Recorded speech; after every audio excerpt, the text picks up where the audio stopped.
Hello everybody, it's Levi Clay and I am back again for another vlog. It's starting to sound like a catchphrase at this point, but it has been a while and hopefully you've missed me as much as I've missed you. Today I'm going to give you a video on the subject of the Telecaster and why I think it is the greatest guitar ever made. Now, let me preface this by saying I don't actually think this is the best guitar ever made by any stretch of the imagination, but there's some philosophical concepts behind the Telecaster that I think, or at least I hope, will inspire you to better yourselves as musicians. Hopefully the Telecaster will inspire you in the same way that it's inspired me. This doesn't even mean that you need to go out and buy a Telecaster. Oh no, you can take on board all of these concepts without owning or even wanting to own a Telecaster. But it's the concept that we can take away from it. So what can I tell you about the Telecaster? Why do I love the Telecaster? I love the Telecaster because it's the perfect guitar. And why is it the perfect guitar? Well, because it's the worst guitar ever made. Contradiction in terms there, Levi. Yes, I know, but that's kind of the point. The reason I love the Telecaster is because the guitar is not perfect. I repeat, it is not perfect. If anything, you might make the argument that the Telecaster is far from perfect. It's an imperfect instrument. It's a shit body.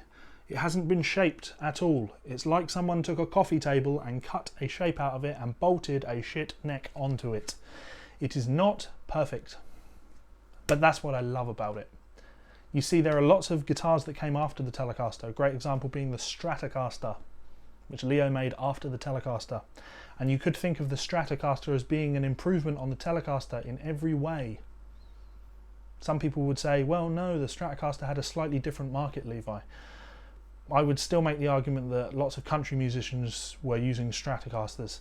In fact, you think of players like Albert Lee, obviously he's playing a Music Man, but it's a Strat style, an S style guitar in terms of its pickups and the sound that he used. But another example that I would often use would be Eldon Shamblin, great Western swing player. He also used a Strat. So why am I telling you this? Well, when you look at the Strat, as I say, it's an ergonomic improvement. It's supposed to be more comfortable. The Telecaster isn't comfortable. When you play the Telecaster, it's got this jaggedy edge and you hit it when you're playing excited rhythm guitar and, you know, it's not comfortable. But I love that and that's cool. When you look at the Telecaster and you see that it's imperfect, you realise that's a great thing because you accept it from the get-go. It's a given that this instrument is not perfect. There are lots of companies that have made technological advancements or engineered these great designs. I think of, you know, True Temperament frets that deal with the fact that this is a tempered instrument. But I look at True Temperament frets and I say, well, they're great, but my understanding of physics would tell me that surely they only work perfectly on a certain string gauge at a certain tension, i.e. a certain tuning, like set up, so they may be set up for 9s in standard tuning. That's going to change ever so slightly when you change string gauge.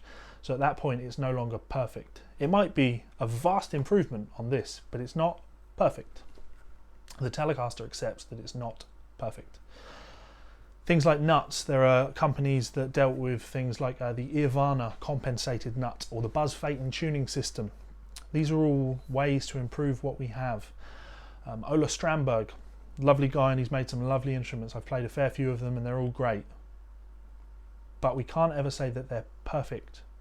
You've got things like the Evertune bridge that attempts to address some of the tuning inconsistencies with the guitar, and that strings go sharp when you hit them, or, you know, you can fret them out of tune, because there's a problem with the True Temperament neck, obviously. You can fret a note with varying amounts of pressure, and if you press really hard, that note goes sharp, so it's no longer perfect. So when I look at the Telecaster, I accept that it's not perfect. So from the get-go, I understand that this instrument is flawed, and because of that, I don't spend my time trying to make it perfect, because I already know that it never will be. And because of that, because I never let engineering get in the way, I can worry about playing the instrument. I can worry about doing whatever it is that I want to do musically on the instrument and working out ways to achieve those ideas. It's the reason I love Telecaster players, actually, and I do consider them players in their own right. telly players rather than, you know, just guitar players, because telly players, a lot of them tend to just play with a guitar plugged into the amp, and they get by with what they have. Now, of course, I'm not saying that that's superior in any way. Don't worry, guys, I'm still absolutely a Vigier guy. I have all of my Vigiers right here to my left, and I love all of them, and I play them all the time. These, for me, are just working man's guitars. I don't think they're perfect. I think they're great, though. I love the fact that I can beat them up while I'm working. This horn tends to get scratched a lot on my desk when I'm leaning forward to transcribe, and it doesn't bother me. I don't need to look after it because it's not perfect. And that's the last kind of philosophy I take from the Telecaster. They're cheap guitars, and they should be cheap guitars. It's a shit body bolted onto a shit neck.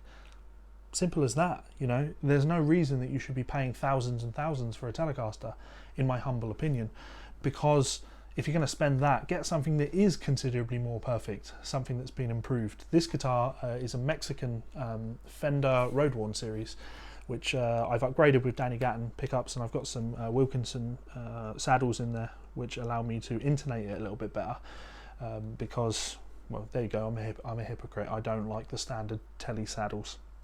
I like this because it's got the nitrocellulose finish on it, and it's gradually starting to age. It's going brown where it's on my leg all the time, and it's cracked and checking. That's cool. This guitar was cheap. I think I paid £600 for the guitar second hand, and then £200 on the pickup, so £800.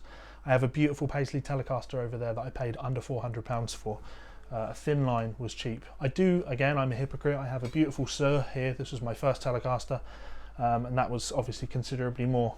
That was when I wasn't as firm in my opinions on things like this, but now I'm I'm set in my ways with things like Telecasters. So, can you guys take something from this? Do you agree with me? Do you disagree?